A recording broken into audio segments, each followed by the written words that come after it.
going on, everyone? We are back with another In Search of Darkness reaction. I'm Depraved. I'm Hellcat. Together we are HellaDepraved. Yes, we are. And this is HellaDepraved Horror. Horror!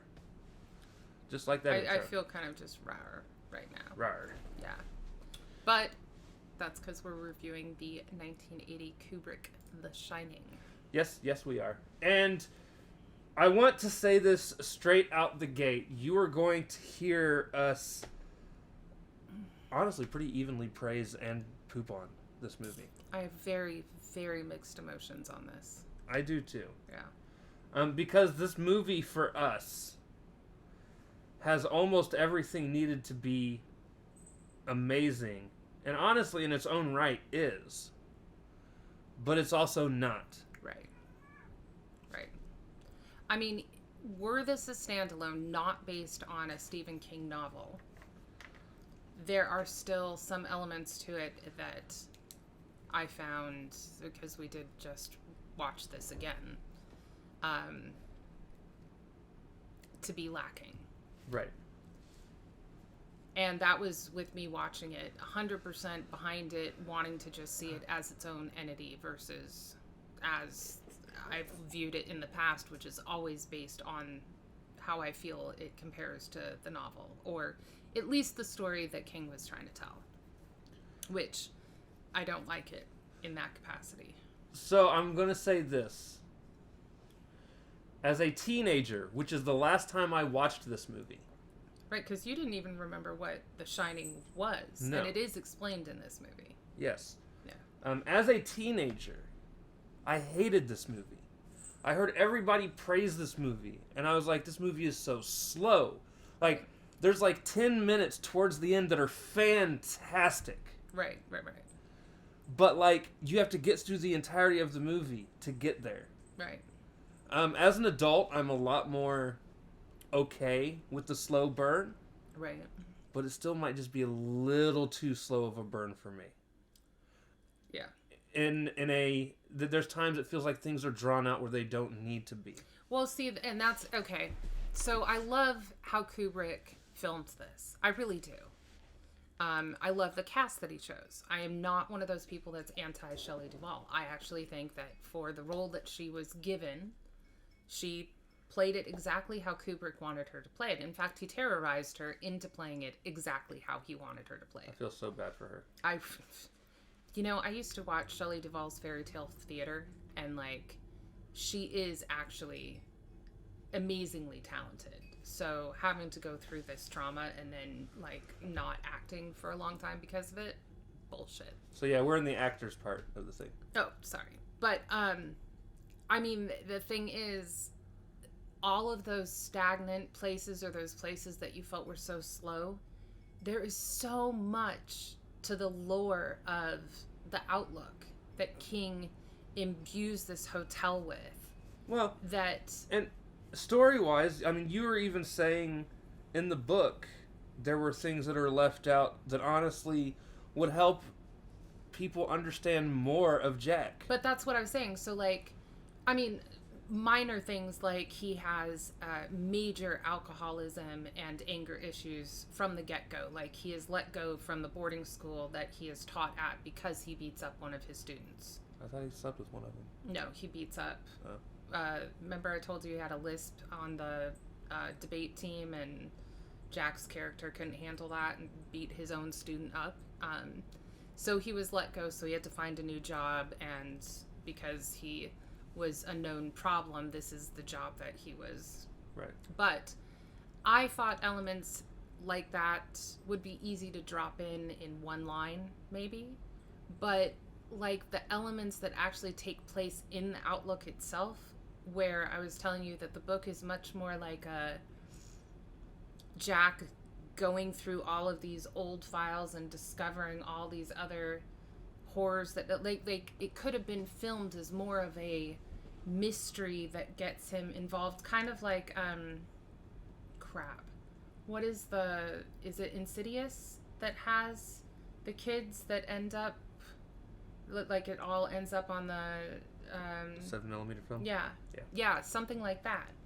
Because that's very much like Jack going down this history of the hotel with all of the paperwork and all of the missing people and this, that, and the other. And that's kind of where he invests all of his time into writing this book. But the research is what kind of makes him lose his mind and connect with the hotel. There were just other elements from the book that I thought should have been brought over to make those places where he's losing his mind make more sense, or his connection to the hotel make more sense, or how invested in the hotel he got make more sense. Like, there's just, Kubrick's film doesn't give you enough of that. It just gives you, okay, we're now like 2 months in, and then like after 2 months, like apparently we have a 5-day countdown for the rest of the week where he absolutely loses his mind in 1 week. I was going to say also, if you remember too, this was never billed as Stephen King's movie. Because at the time, by the way, I love documentaries for this. At the time, that was the kiss of death for a movie. Well, yeah, anything mentioned in horror. Like horror just was not... And this was Kubrick's first horror movie. And it was actually one of the things that brought the and horror. There's so many people that even try to argue that it's even horror. It's a psychological thriller. But it's one of those things that helped bring horror into mainstream. Right. And I don't fault it for that, but I really wish that some of the... I mean, the elements I'm talking about wouldn't have even classified it as further horror. That is more psychological thriller, the aspects. I do want to talk about the actors. Yeah. Themselves. We've obviously got Jack Nicholson as Jack Torrance, Shelley Duvall as Wendy Torrance, Danny Lloyd as Danny Torrance. Or Doc. Scatman Crothers as Dick Halloran. Who's the other guy that has The Shining. Yes. The cook. Barry Nelson as Stuart Ullman, Philip Stone as Delbert Grady, Joe Turkel. Honestly, the rest of these people kind of don't matter. No. In the grand scheme of things. No. Obviously, they matter in the terms of they're in the movie. Just, right. So, first and foremost, the acting in this movie is superb. It really is. But I have a problem, which we talked about. Which is your problem. It is my problem. I understand your problem because I see it, but I also... My problem with Jack Nicholson in this movie is the same problem that me and so many others have with Nicolas Cage in any movie. It's Nicolas Cage. It's Nicolas Cage. Yeah. And this is very much just Jack Nicholson. Like, it is so hard. I don't notice the slow descent into madness that it should be, because he just always is fucking crazy. Always looks crazy, has a crazy look in his eye, the entire movie. Even when he's driving on his own. Though, is like, I was trying to explain to you that Jack Torrance is also like that. Like, Jack Torrance is Jack Nicholson. I mean, I don't think he was not crazy, because he already spoke to himself, had an inner dialogue. Then Stephen King failed at writing this character. How so? It should be a slow descent into madness, not always fucking crazy. Well, but it's a different type of madness. I think maybe that's where... Crazy into insane? Pretty well, crazy into speaks with ghosts and does their bidding. He didn't speak with ghosts? Not once in this movie did he speak with a ghost. He did. Oh, yeah, okay, you're right. The bartender times. and the people in the ballroom. Okay. Right, and then he makes out with the chick in the bathtub that then turns into the creepy old chick. I forgot about all that. Yeah, My bad. Okay, yeah, I will bring that, I will reel that back. Yeah, okay, that is on me. That's your bad. That is on me, I forgot about that. But, like I said, it's a different type of crazy, because Jack Torrance is a very damaged man going into this. Like, not beat down damaged, but like damaged man. Well, he had a rough childhood, according to the book. Extremely. That we don't get any of in the movie. Extremely. But he has anger management issues out the wazoo. Which is why he's great in the movie Anger Management. Yeah. Because that's Jack Nicholson. But you do get a bit of that because you found out that he broke Danny's arm because he got mad at him. He's a raging alcoholic. But anyway, that's why I don't have a problem. I think Jack Nicholson is Jack Torrance. Like, perfect. That's what I'm saying. He did a fantastic job. You just don't know any different. I love him in this role. Mm-hmm. I just hate this role. Right. The movie would have been so much better if it was a slow descent into madness. Think, the lead off of Amityville Horror. How much fun was it watching him slowly lose his mind before he goes to try and kill his family? But then again, how many times do we get to see that? Like Secret 3 Window, or 4? like, you know. No. He was nuts the entire time. He was just very calm nuts. Okay. Well, we have a raging mad nuts in this. So, but Shelley Duvall plays, and honestly, let's be real. He has way more range than Jack Nicholson. Well, okay. All right. So, Shelley Duvall would have played an excellent Wendy Torrance. According to the book. Either way. Right. Either way. Like, in this version, she was what she was meant to be. Right.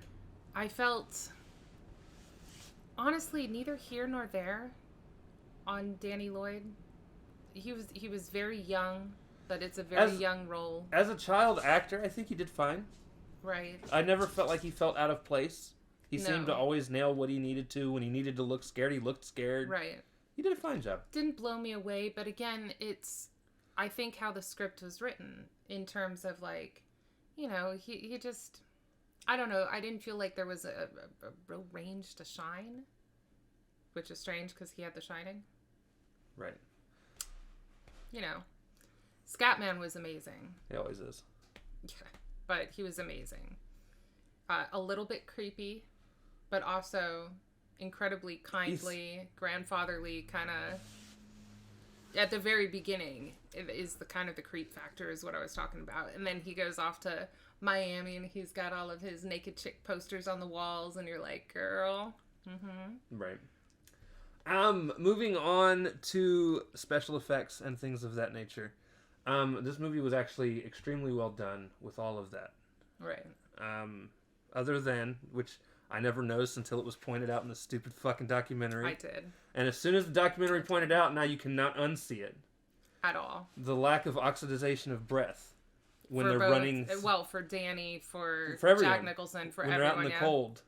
You never see the in the maze. The smoke, yeah. The smoke coming out of their mouth because of how cold it is. Well, or when she's shoving Danny out the window into the snow, or when Scatman comes in, it's a thing. It's a thing. Right. And if you've been out there in the cold, you know what it should look like. But outside of not having that, everything else was done expertly. The blood flowing from the elevator. A couple times. The twins that actually aren't in the book. Right. They were made just for this movie. Right. I mean, it was legit daughters, but not twins. Daughters. We always thought they were twins. They are twins in this. They're twins in the movie. Yeah, but they're supposed to be 8 and 10, I believe. Yeah, one's supposed to be older. Yeah. Honestly, visually stunning, though. I understand why he went with twins visually. Right. There's a bunch of stuff that's just like that woman changing to a scary old woman just as he's making out with her. That's some fun scene, you know. For all of you people that hate body horror because it makes some, people's bodies look bad when they're old, it's because it's scary, okay? Well, I mean, if you're decomposing in a tub for like 5 weeks, yes it is. No, I thought everything else was very well filmed. It was. I really, again, I wish I loved this movie more, but I think it's missing pieces. Like, there's just not enough on why Jack goes nuts, or what is with these ghosts in this hotel, or exactly how The Shining is. Like, what does The Shining have the fuck to do with any of it? Well, one of the things that we did pick up on that I'd never paid attention to before in the movie, again, last time I saw it, I was a teenager. There was the whole thing where it seems like every generation there's a guy that gets pulled into this hotel that goes nuts and kills his family. Mm-hmm. In some way, shape, or form, and that's what the ballroom is filled with. Right. Are people in their families that have been killed. I don't know if it's their families have been in there, or it's just the people that's been killing people. Well, but it's not just the caretaker who ends up... Right. And that is the research that Jack Torrance was doing. Yeah. But it also seems to, at least just from the 2 examples that we've gotten in the movie, it's guys that actually were kind of shitty people. Right. I don't know why I didn't think of it. I definitely was not expecting the N-word to be thrown around as an actual racist remark. It happened, and I was even for a second like, wait, what? Right. I mean, again, 80s, and it was meant to be a guy that was a product of maybe the 60s is when he was serving there or something. But Right. still, yeah, it's a little... You're like, wow, okay, yeah, we don't like you. Glad you're dead. A little jarring. Also, yeah, wow. I mean, it's just, I don't know. The Shining isn't really explained in terms of how it relates to the story until Danny ends up contacting Halloran, because they can't contact over the telephone because it's no longer working. So even then it didn't matter. He just went there to get killed.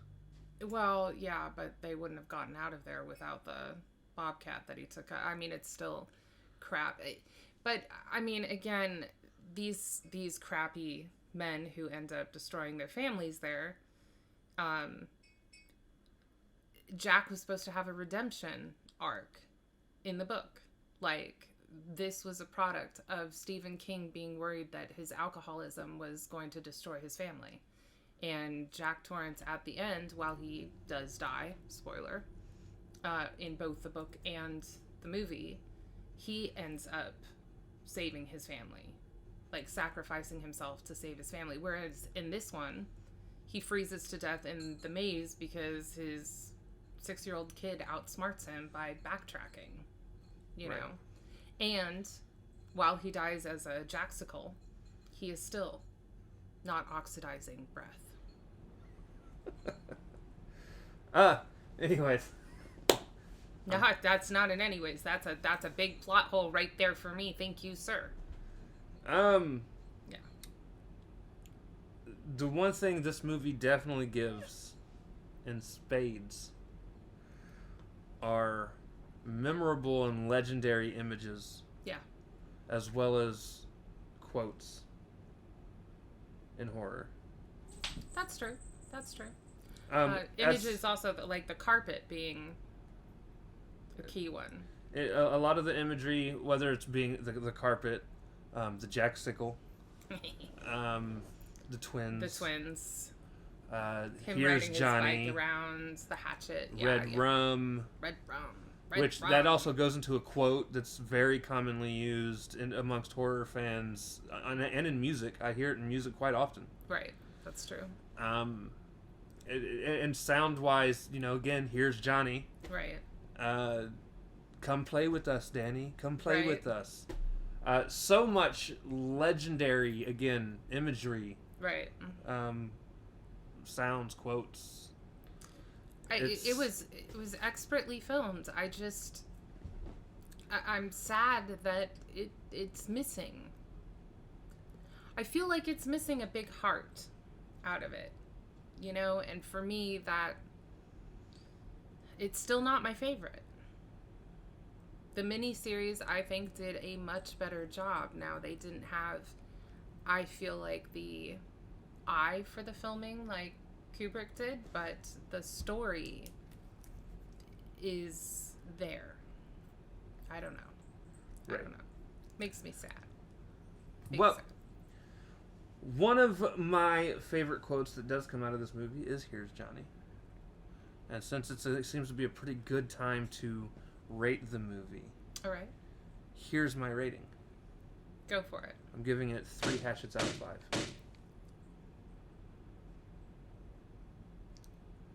I want to go lower. But honestly, I think 3 is that's fair. That's absolutely fair. Hatchets or skulls? Or red rums? Or what do you want to give it? 3 Jacksicles. That's going to be hard to find. Okay. We'll do red rums. We'll do red rums. I mean, that's not going to be much easier, but... Dear God. What You're do you good. want from me? You're good. 3 red rums.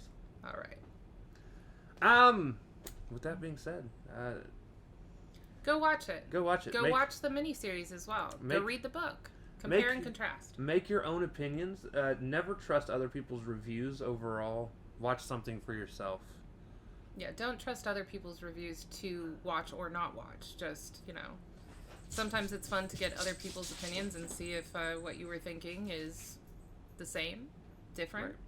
Right. But, I'm sure at some point somebody will come along and be like, I can't believe you shit on this legendary movie. Believe it, because there's a lot more to come. You're welcome. All right, so with that being said, we love you guys. We will see all of you next time. Take care.